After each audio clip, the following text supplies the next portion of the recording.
The changing landscape of bailouts from everyone to the elite.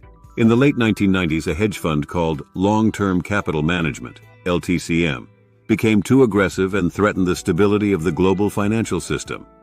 The U.S. government and Wall Street banks were forced to intervene and bail them out.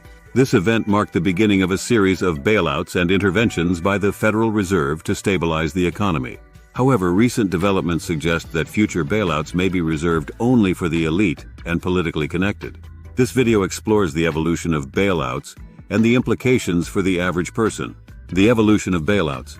The first major bailout occurred in 1998, when LTCM's risky trading practices endangered the global financial system. The U.S. government and Wall Street banks stepped in to prevent a collapse. A few years later, the dot-com bubble burst, and the Federal Reserve lowered interest rates to soften the blow. This was followed by the housing market crash and the Great Financial Crisis, which led to further bailouts and the expansion of the Federal Reserve's balance sheet through quantitative easing. In 2016, the Federal Reserve began raising interest rates, but the market couldn't handle it, resulting in a market crash in 2018. The Federal Reserve then stopped raising rates, known as the Powell pivot. However, in September 2019, the repo market experienced a crisis, leading to the restart of quantitative easing. The COVID-19 pandemic in 2020 triggered the largest round of quantitative easing to date, with trillions of dollars injected into the economy through stimulus checks and tax credits. The changing nature of bailouts.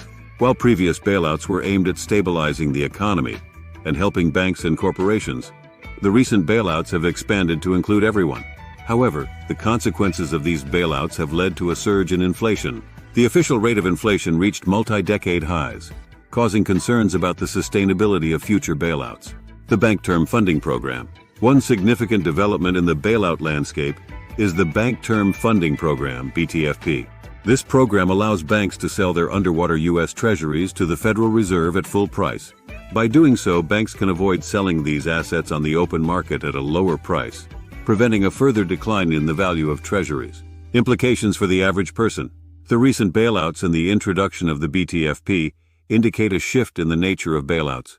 Instead of being available to everyone, future bailouts may be targeted and reserved for the elite, large corporations, and politically connected individuals. This change is driven by the increasing debt-to-GDP ratio and the need to fund government spending. Conclusion. The landscape of bailouts has evolved over the years, from large-scale interventions for everyone to targeted bailouts for the elite. The recent surge in inflation and the changing economic conditions suggest that future bailouts may not be available to the average person. Understanding these changes is crucial for individuals to navigate the financial landscape and protect their interests. As always, do not forget to like and subscribe to our channel, All Things Money, to see more content like this.